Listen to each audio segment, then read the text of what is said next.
I'm observing with a very tiny 50 millimeter objective lens telescope.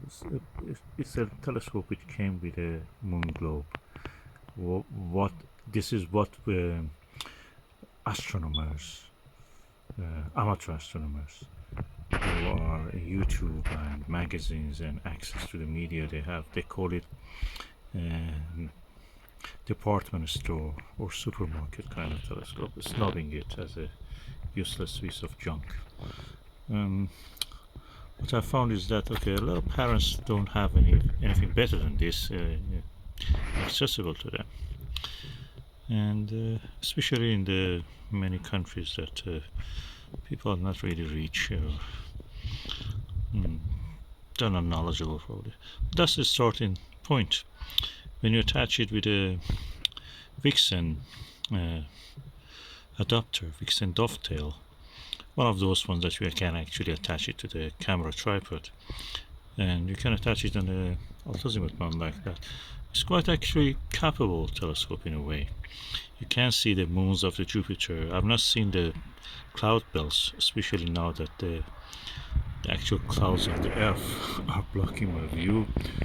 But I may try it further later to see if I can observe the cloud belts with this. Um, it's quite wide angle. This is 350 millimeter focal length and 50 millimeter objective, so that makes it f7. It's quite wide angle. And this is the specifications of this telescope, astronomical telescope, diameter 50 millimeter, focal length 350. Can you believe it? It has a rack and pinion. This is a luxury. It has a rack and pinion focuser and nice diagonal.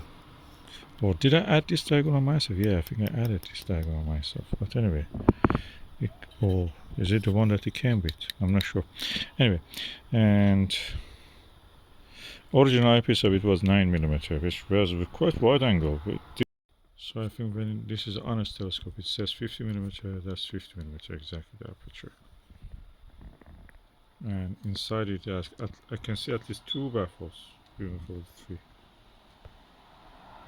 Of course, this flash highlights a lot of dust or something. When you look with normal eye, without camera, but with a flash, you don't see those things.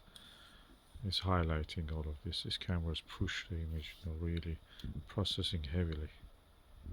And this is the way it looks.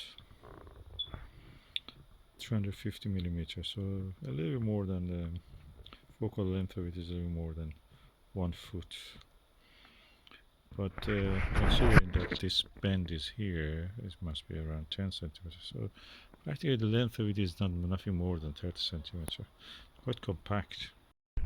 In my experience, even the best telescopes, when you use the star diagonal, they show some chromatic aberration. I've seen many of them like that. So I wonder if I remove this and just use remove the star diagonal, use a extension tube to reach focus. That will be actually more clear, so I may be able to see cloud tops with this, Jupiter's cloud tops. So let me try it when next time this is clear. At the moment, this is what we have.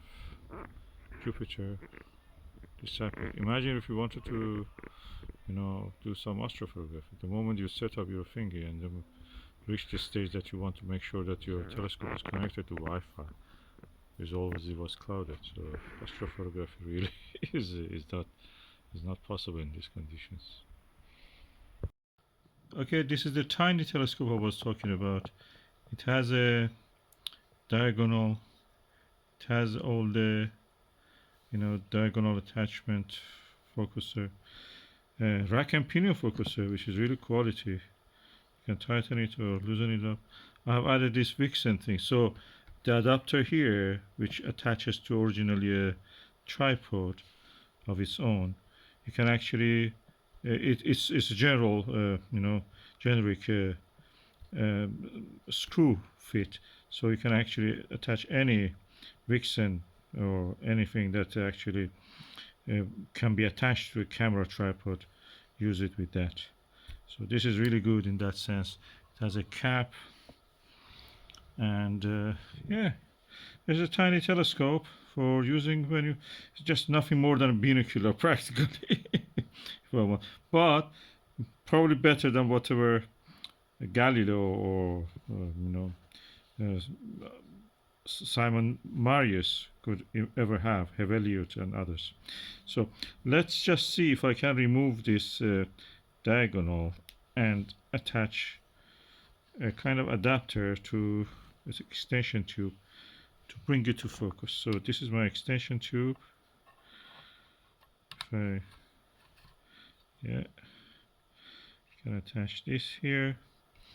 Then if I attach my eyepiece here, and that is the way that it looks now. I've attached the extension tube, and this is the eyepiece. And I will try next time when it is clear, so just to see, just for the sake of fun.